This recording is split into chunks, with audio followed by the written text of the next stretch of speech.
Okay, hey everybody, welcome to another episode of On the Wrist from Off the Cuff. Today we have a really cool review for you from the brand Archimede. A little bit about them. They were founded back in 2003. Essentially, they are one of the sub-brands of Ickler, which was actually established back in 1924. And basically, their brand aims to offer high-quality models at an affordable price point.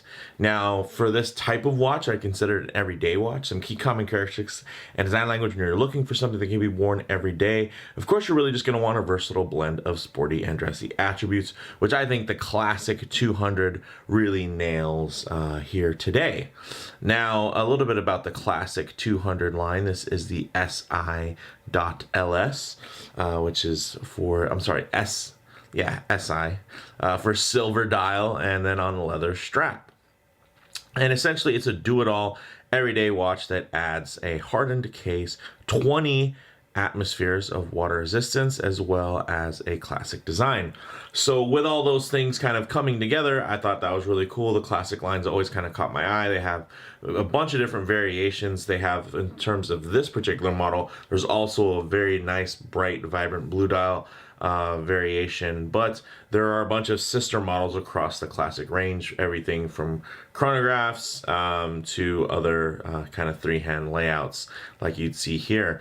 Now this particular piece goes for, excluding VAT, of course, 739.50 euro plus shipping. This was lent in by Archimede, so I'm happy to share it with you guys, and I think it's pretty sweet. It's a 39 millimeter, and with that said, let's go ahead, zoom the camera out, get this piece in hand, and take a closer look. All right, guys, so before we pick this up, some of you might be thinking, Archimede, where have I heard that name before? Well, when it comes to this channel, I own, personally, a really great Archimede watch that I wear quite a bit. But it's not perfect by any means. This is their Outdoor 41 AntiMag, and this one is absolutely more of an everyday adventure watch, where here you're gonna have more of just an everyday watch. Is it up for an adventure too? Absolutely, with the specs that it has, but this one is going to be a lot more dedicated and I'd say less versatile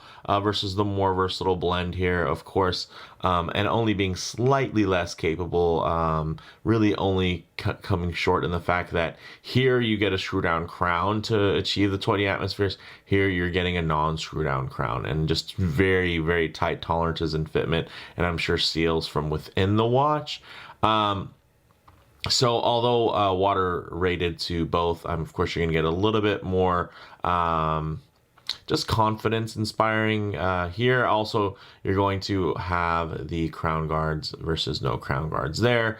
Also, you're not going to have a solid case back. You're going to have a display case back with sapphire. So no Faraday cage or anything like that. So you won't have that additional magnetic resistance. But you can see very similar crowns, which I thought was really cool. If you want to take a look there, I wouldn't be surprised if they were maybe not exactly the same, but definite family resemblance there, which I really dig. Also, this watch is a little bit larger at 41 millimeters versus 39 millimeters. So this is going to, although I think on camera they look very, very close in size, this one is gonna wear much nicer for kind of your everyday casual vibe, where this one is going to be definitely more something to be worn in sporty fashion, versus here you actually do have, I mean, look at the execution on those indices. It's very, very clean.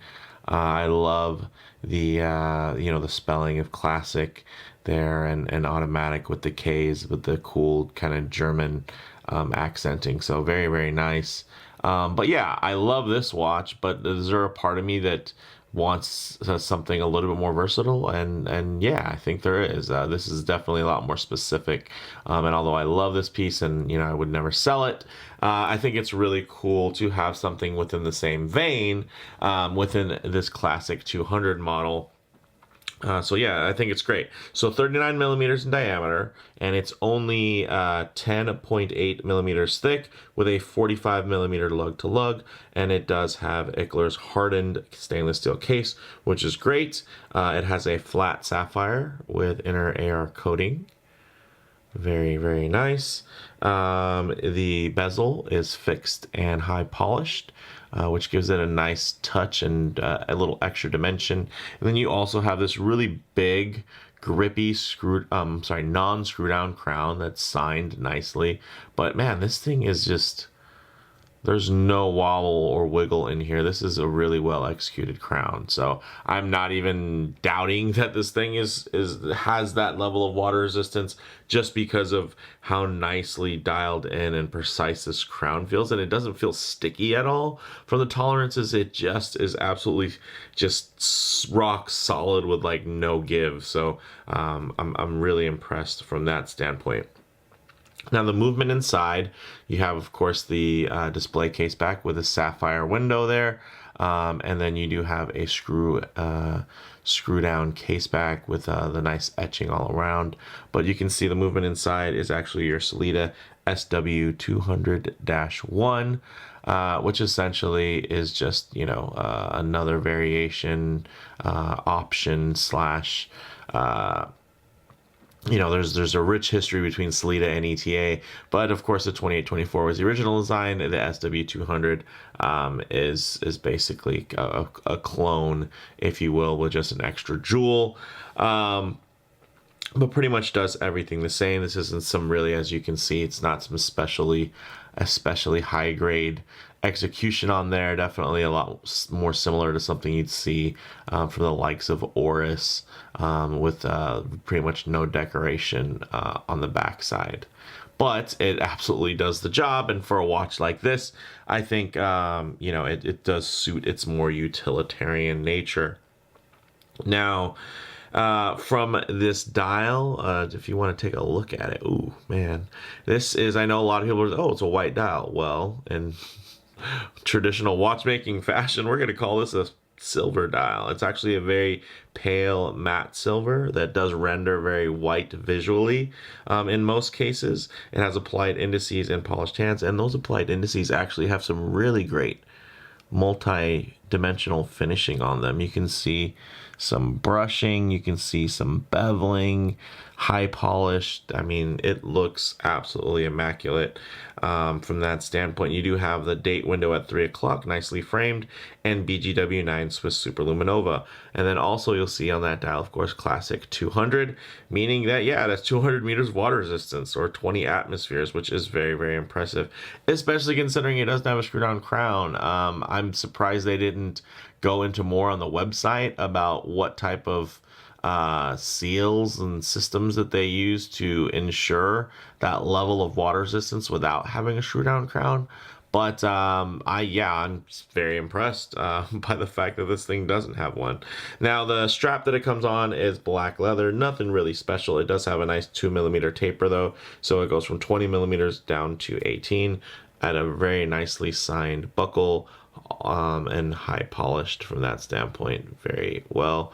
So it absolutely does the job. It's a little bit short. I mean, I'm using probably like the second or third hole on here, but I do have a larger wrist at 7¼ and I've been recently kind of wearing my watches a little bit further up on the wrist past the bone on this side, which actually does, although you can see it's thinner at kind of that wrist knuckle there. When you look at it this way, it's absolutely wider. So even though I'm 7¼ inch wrist, I'm probably wearing it at a bit of a juicier spot on the arm as of late, just because my tastes have kind of matured a bit into wearing my watches a little bit higher up on that wrist bone.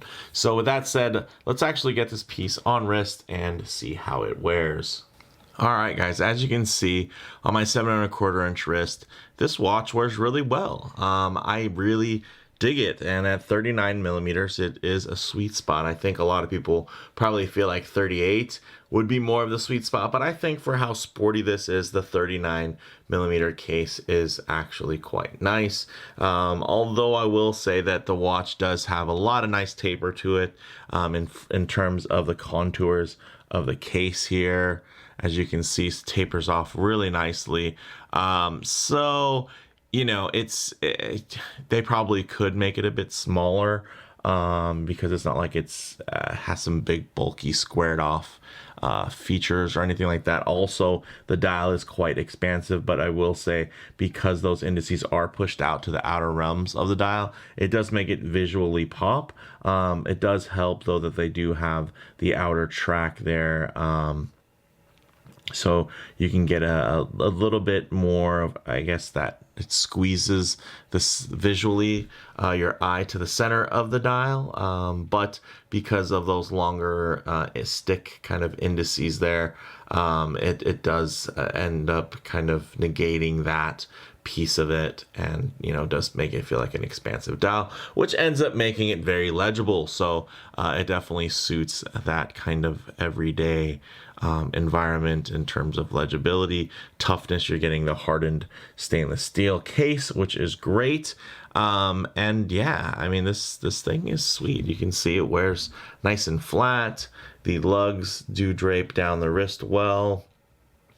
20 millimeter lug width makes this a real strap monster. So you can put this thing on a NATO. You can put it on various leather straps, black, browns, blues, and grays. I'd say it would probably be best suited for this particular color palette. But yeah, no, I think it is a looker. I mean, and it's just, this is one of the things that I love about a white dial, right? Although, you know, within that pale silver range, is how versatile they are. I mean, this is going to kind of go with every single thing. And the nice thing is, not only does it go with it stylistically, it can go with anything, as in that it can go with you to have some water sports, or, you know, some casual time, or even some time when you're doing something a little bit tough and rough and tumble with the watch, because you do have that hardened stainless steel case. You don't have to worry about a bunch of nicks or scratches or scuffs, which is great.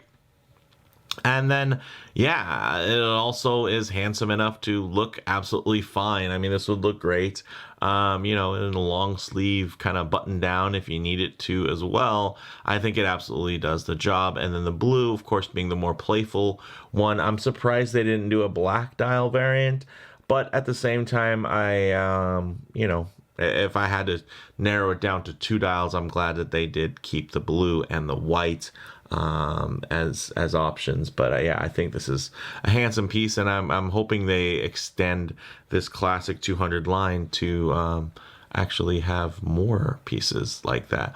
But let's go ahead and get into the Lume action here. So we'll set that right up. Okay, we'll go ahead and hit the lights here. As you can see, that BGW9 Lume looks fantastic. Not quite to the Archimede Outdoor level, but hey, this isn't quite the Archimede Outdoor watch. This is a Klassik 200, and I think it does an absolutely great job of kind of completing that theme and aspect.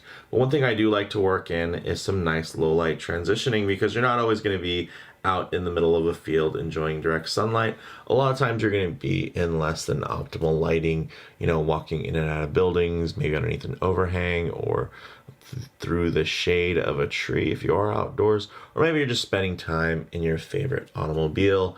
And it's nice to kind of see how these colors render in mixed lighting conditions, as well as get an idea of how legible the dial is also in those mixed lighting conditions. As you can see, still quite legible whether you're using the Lume or not, and even in that kind of dusky situation, really actually quite nice in terms of legibility. And then even if we get into some harsher high contrast lighting that would typically expose any type of you know, defects within that finish, here you can see the light still glides beautifully over those brushed and polished surfaces. I do like that the crown, although very contoured and grippy and large at that, it actually is nicely polished, which ties in really well to, look at that.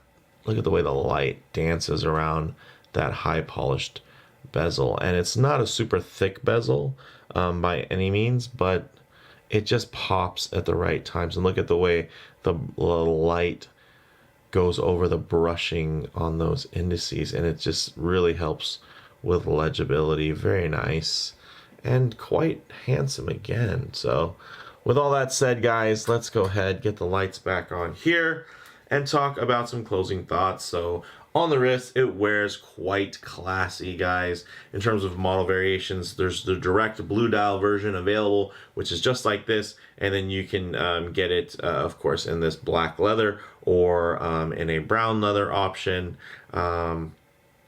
Same with this silver dial, and then there's those you know, multiple variations across kind of the classic range, where you're gonna get just a couple other options, some being more dedicated dress watches with about 50 meters of water resistance, and then some being, you know, just different in terms of like a chronograph, right?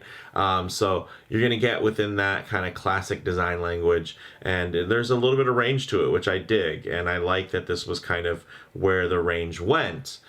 They went towards something a little bit sportier versus maybe something a little bit dressier. I think that was a really cool and kind of Archimede choice, especially considering that, you know, they're an Ickler brand, which means they have those great cases, especially when they're a hardened case, which I think is just very cool and different, and it's just quite rugged. Comparable models go, you know, I'd say something like, you know, very popular these days, the Seiko Alpinist, of course, would be a rival for here with 200 meters of water resistance, and also a quite kind of classy yet sporty look to it. Also something like the Zen 556, you know, again with 200 meters of water resistance, but also kind of quite classy daily aesthetics to them. But neither of those have a hardened case, and this one does. So I feel like that does give this a little bit of a leg up on the competition. It would be nice to see this with a bracelet, even if it wasn't hardened, but of course a hardened bracelet would be even better. And hopefully it would just be something simple, like kind of a 3-link kind of style. I think that would really push this over the edge. But the nice thing is, without a bracelet, it does help keep the cost down considering. So you do get a leather strap, but it can easily be swapped out at 20 millimeters. There's so many different options out there for you. So guys, for me, bottom line, Archimede's Klassik 200 hits all of the right notes in that ever popular go anywhere, do anything space. And this is honestly being a lot more versatile than the popular outdoor line, while only being slightly less capable. Like we mentioned kind of in the beginning of the video, I love my Archimede Outdoor 41 AntiMag with the hardened stainless steel case and bracelet. It's great. It's a really go anywhere, do anything, but because of the aesthetic, it can't go anywhere. Sometimes like it can't go within that more casual or dressy kind of corporate environment, and it feels way more at home in a sporty one. We're here pretty much, it can get just as rugged, but also has way more room on the side of kind of that classy aesthetic, and being a little bit more sedate and just clean. So with that said, let me know what you guys think in the comments below. If you like the video, please do hit like, and if you haven't already, please subscribe for more content just like this. Thanks, guys.